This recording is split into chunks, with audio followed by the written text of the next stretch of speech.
गैरां दी गुलामी वाला शर्ब ना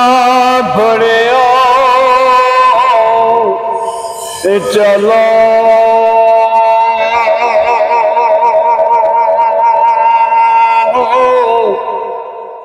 गैरां दी गुलामी वाला शर्ब ना पड़िया चलो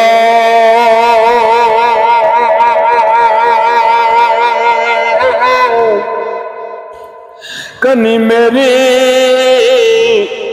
निवारा पिया सरवर आलम